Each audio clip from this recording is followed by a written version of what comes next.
Guys, this is one of the best videos you can come across when it comes to somebody explaining Nigeria politics and the next election. This man said everything that we needed to know.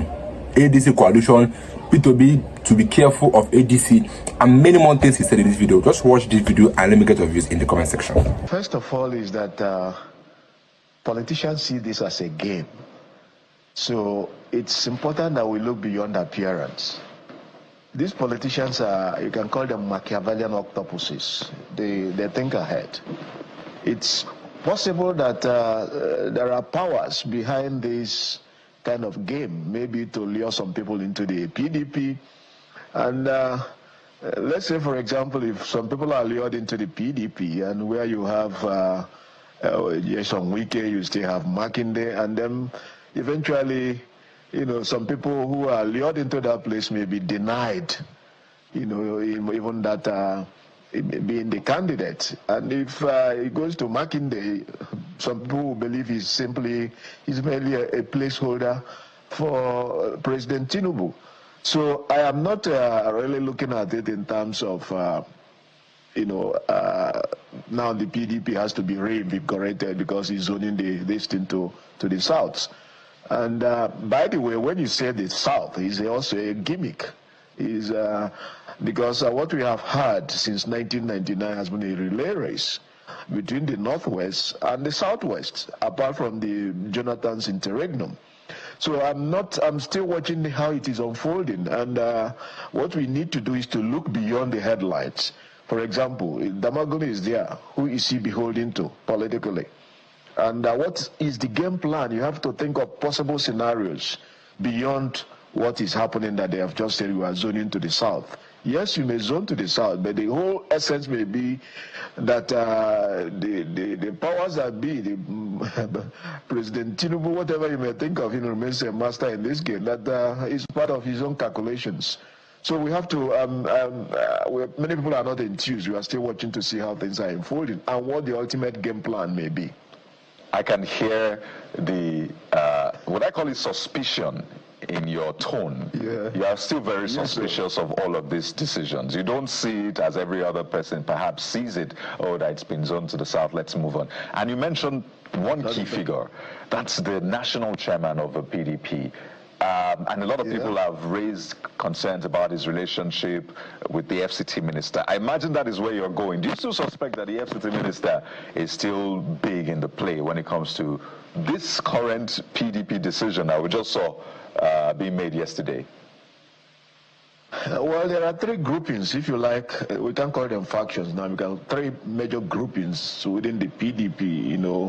You have the Bala Mohammed group. Then you have the Yeson Wike, and Makinde wants us to believe that is a different grouping. Some of us are suspecting that it may still be part of a game plan.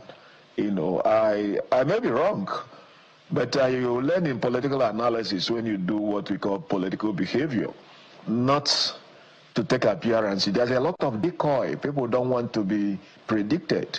Because when you predict them, politicians, if they become easily predictable, it becomes easier to hem them. So, which PDP are we talking about? Maybe in the short term, it may be able to attract a few people, some people, especially those who are being betted with the presidential ticket, the likes of P2B and others, say, come to the PDP. If I were P2B, I would not swallow that bet. If I were P2B, I would work on the assumption that the ultimate aim is to make sure that I don't have a platform to run. And I think he's also not a stupid man. And his moves, he doesn't want nobody shows their hands fully in politics. So and we have heard about relationships between Magun. Sometimes they contrive even animosity, they contrive disagreement and make it a public thing. And then in the end, it becomes part of their own political chess moves. So we're just waiting. I don't think I'm overly excited about this. And talking about this zoning, in principle, let me use the opportunity to say that when you talk about zoning and power rotation, they are similar but not exactly the same thing. It is part of the contrivances for building a nation. And anti-zoning elements will come and tell you, oh, let's go for merit. Once anybody comes around and tells you it is about merit, know that that person is a hypocrite. Because in every aspect, the essence of when we say federal character, it's not to, to address previous historical grievances like affirmative action. It is part of the process of deliberate use of state instruments to create a nation. And that is why we say the goal of federal character and things like zoning and power rotation is to create a rainbow nation, to make sure that every segment of the society is given a chance, is given that a sense of belonging. All of us, including me and you, we are all ethnic watchers. It is part of the ways we are judged the sincerity of any government in power. So even if you move out of this party, on ordinary life, if you go to a WAEC exam, or NECO exam, or JAMB exam, people are use different scores to gain admission. I support that because it is part of the process of nation building, deliberate use of state instruments. In the same way, if you come to offices, you will have to make sure that there is quota, like you say every state will must have a minister. That's quota. Federal character means whatever you do, and you have to see this, the principle behind this zoning. Every part must have that sense of belonging. Not necessarily that if you move to any agency, every segment of the society must be represented. It is not a proportional representation. But I'm trying to say that it is a good thing in principle, but when applied by politicians, they know there's what they call politricks, so we have to wait. I like the way you put it, Prof. Interestingly, hilarious, but very meaningful. There are two things I would like to address. I'm going to come to the first one I'll talk about later. And I've just been looking at the data available to us that when it comes to the share of the biggest pie in terms of the biggest office, political office in the land, in the 26 years of our democracy, the Nigerian state has been very, very magnanimous to the southwest and the northwest. Both of them are shared in the region of, by the time Bola Tinubu ends his first term, our president ends his first term, we'll be talking about almost 22 years. If you talk about Olusegun Obasanjo's 8 years, Bola Tinubu's 4 years, that's 12, and you go to Muhammadu Buhari, 8 years, God rest his soul, Yaradua, who also has passed, rest his soul as well, 10 years. So collectively, they've done 22 years. We're going to come to that conversation. I just needed to put that at the back of your mind because it's an important statement you made in closing. But let's talk about the PDP. We're going to have one of their persons joining us later on the program. What the PDP has done so far in terms of signaling what I call messaging and imaging, how do you think the Nigerian people are receiving it? Because this is where I'm going to with this. Nyesom Wike was at the vanguard of ensuring that we, with the G5 governors, worked against the People's Democratic Party in 2023. In this election, it's very clear. He's going to work for the president, but he's still trying to make decisions for the PDP. One of his persons in that G5 has now, been at the leadership or been at the vanguard of the new front of the PDP, which is Seyi Makinde, the governor of Oyo State. And is now championing more like a cause himself and Bala Mohammed. So you're wondering exactly what exactly is going on with the PDP. Is it that they don't see the way Nigerians are seeing them, or they just chose to be blind to the way Nigerians are seeing them, if you get my drift? Yes, I think there are people who want to see that the PDP is revived. But then you also, as you rightly mentioned, see Nyesom Wike, who is backed by the powers at the federal level. So when you talk about this perception and the decisions of the PDP, there is in political science what we call the locus of power. Locus of power does not necessarily mean the people that take the formal decisions. And they don't necessarily need to be in the room. It is the center of power may be outside the formal authority. So PDP can take that decision by the locus. Maybe, in fact, if you go to any place and you say you have the first thing you do if you are politically sensitive is to identify the centers of power.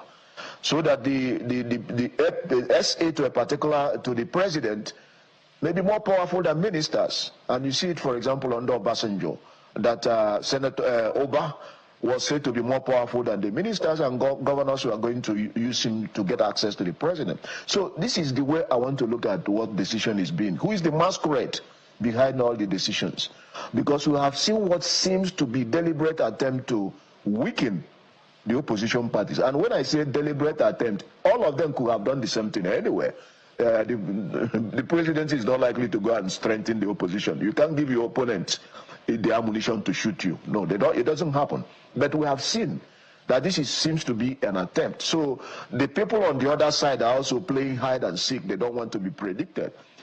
I suspect that this is part of all the moves and decoys, and decoys of the powers that be. Remember, I think it was in this your program or one of the programs here that I said President Tinubu, whatever you may think of him, is both a lion and a fox.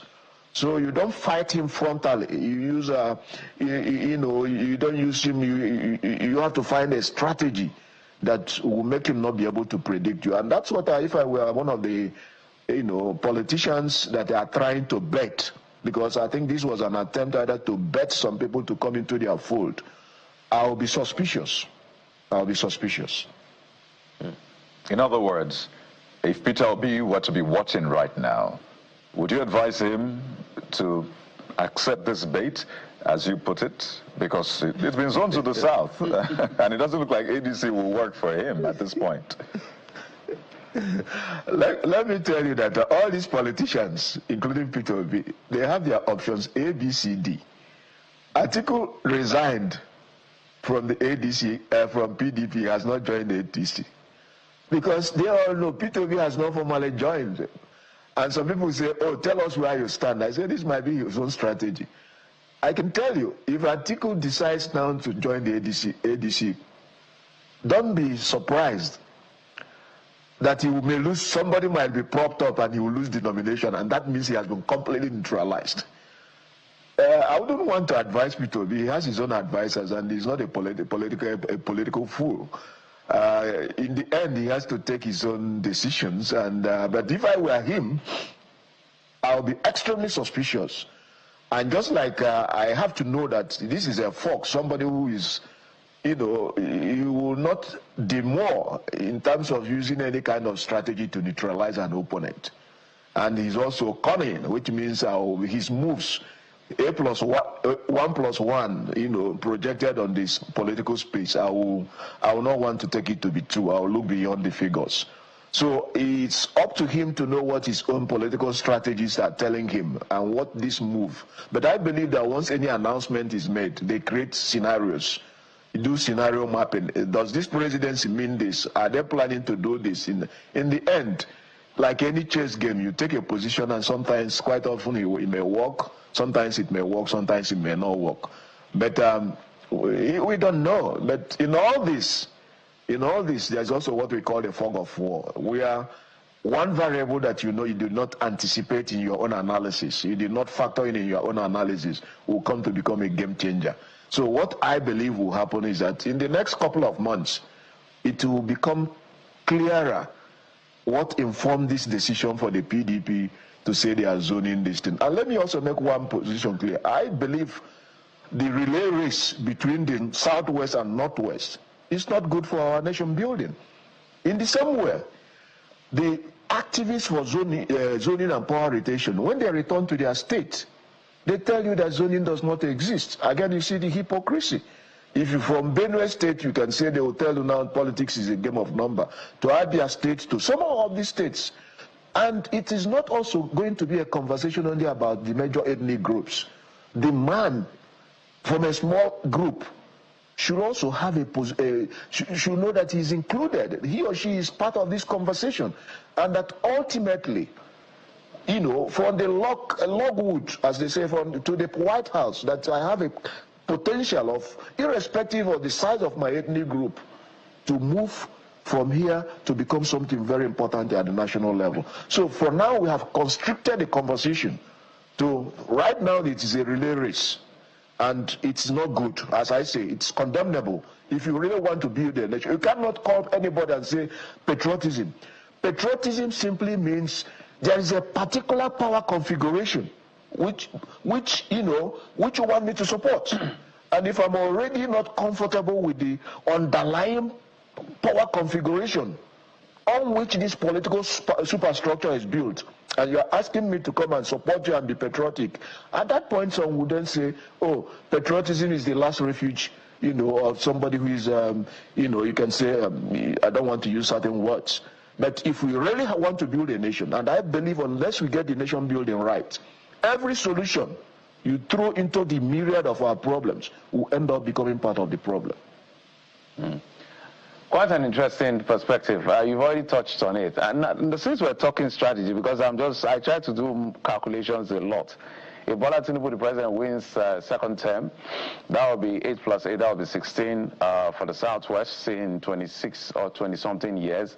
And then the 10 years of the Northwest. And then between all of that, there's vice president as well, somewhere between 8 for some and maybe less for the others. So it's a valid argument as to the proportional distribution of the power block as far as that level of leadership is concerned, which should give everybody a sense of belonging as captured in Section 14 of the Constitution.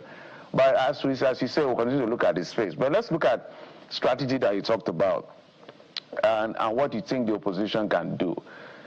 From what has been observed, it looks like there's been a lot of man-marking to deflate momentum on potential individuals that will be able to give Bola Tinubu a run for his money. You're talking about Atiku Abubakar, you're talking about Peter Obi, you see the war online, the issues around personality, digging up of many things of past years. So that momentum to deflate, the strategy to deflate momentum. On the other hand, perhaps the reason why people like Atiku Abubakar has not really been clear where it's going so, because on one hand, there's a news on Wike in the PDP, working for the president. So PDP seem to be, we're not sure where they are going. The Labour Party is even in a worse situation because they have two leadership. You're not sure where they are going. The ADC seem to have coasted on, although the leadership will say it's just a media frenzy. But there's this issue of somebody waking up tomorrow and say, oh, I'm the authentic national chairman of the party. So it looks like there's a strategy from the ruling party to deflate momentum as far as the politics of today is concerned. If you were to speak to the opposition, what would you be telling them? Well, first of all, if you define a problem, it is half solved, and you're very spot on. And let me also say that if the opposition, people you call the opposition groups, now, if they were to be in government, they will probably be doing exactly the same thing the party in power is doing. The PDP did it, and other parties, if you go to the sub-nationals, you go to APGAT, they're also doing the same thing. And that is because of the nature of political competition, where party competition is just seen as a means of production, distribution, and exchange. And where there is this pervasive fear that the group that captures state power will use it to privilege its in-group and disadvantage the others. But ultimately, for those that are just using this game, it doesn't benefit even them or their in-group. Because in the final analysis, power is very transient. And when power changes, and it's bound to change because you're not going to live forever, your group may be suffering from it. Let me just give you an example. In the First Republic, one of the reasons that, there was sentiment against the Igbo, and helped in the mobilization of the other ethnic groups during the Civil War, was this perception that they kind of dominated the public space. Such thing breeds kind of resentment. And then you saw it with Buhari, when also, out of nepotism, he flooded the political space with his own people. People started to talk about Fulanization. And now and again, people are talking about Yorubanization. So that even the Kayode that is not even benefiting from it is being painted. Even the Shehu that didn't benefit anything from Buhari, was being painted. So in the end, the unintended consequence of this, probably positive, is that we counsel, You cancel out all the system of our old system of allegiances, and you start it all over again. So we say the Igbo, we don't trust them. The Fulani, we don't trust them. The Yoruba, we don't trust them. So you reconfigure the system of alliances, in which then what will probably happen is the currency of trust. Which group now are we going to trust? That will be the consequence. Right. So if we are trying to use your own machinery to dominate the political ecosystem, there are unintended consequences. Maybe not for you, because power is transient, but later for the group you belong to. So my advice to the opposition, as you rightly say, to put it simply, is to know, one, you don't give up, because in the end, there is always the God factor. There is always that variable nobody has that. Even the master politicians have not anticipated. And let me also tell you this. Every general eventually meets his Waterloo. So at that point, everybody is calling you politically invincible. It's also the time you're opening your flank for the oppositions to sling in, the David and Goliath. You just have to find that weakness, which they did not anticipate, and then play on it. And I believe they are doing it. These are also politicians. They are playing their own game. Right. Whether they win or not is a different thing. Because like I've said it many times, and I'll say it again, Atiku can't be trusted. Because he came out before and said that he's going to support anybody that eventually wins the ticket in ADC. And we all know Atiku for now. For over 6 good years or 6 times, Atiku has been coming out to contest to become a Nigerian president, and he always fails. So that what makes you think that you give up the ticket for ADC to anybody? So he's not going to do that. So it's just an advice to Obi. He should be suspicious of this ADC coalition. And Obi himself is also wise, because he has not actually joined ADC completely. He's still in LP, but he's talking with the ADC coalition. And P2B has also made it clear so many times. He is in coalition with poverty, and he's in coalition to make Nigeria work. He's not dragging power with anybody. He's not doing any sort of that. All he wants is for the betterment of Nigeria. That is only thing P2B have said, not once, not twice, and he is still saying it. All he wants is betterment of Nigeria. That is his only crime, for wanting our country to be great. But eventually, we ourselves don't want it to be great. Because in APC, you see Wike, all of them, they are working for APC. Even though they're in PDP, that's why PDP should be the last place P2B should go. Because APC members that are in PDP are all many. To tell you how Nigeria politics is, where somebody is in PDP but is a core supporter of APC, how does it work? Where they have a PDP candidate, but a PDP member is busy working for APC people in PDP. How do you expect PDP to win? It's not going to, because PDP will be getting the strategy of PDP to APC, making it to be ahead of PDP. That's why you can never trust PDP anymore. So far, APC is there. Wike is there. You cannot do that. But let me get your views and thoughts in the comments section. I'll be guys in my next video. Don't forget to subscribe. It's your boy again. I'm here to see you guys in my next video. Stay tuned, guys.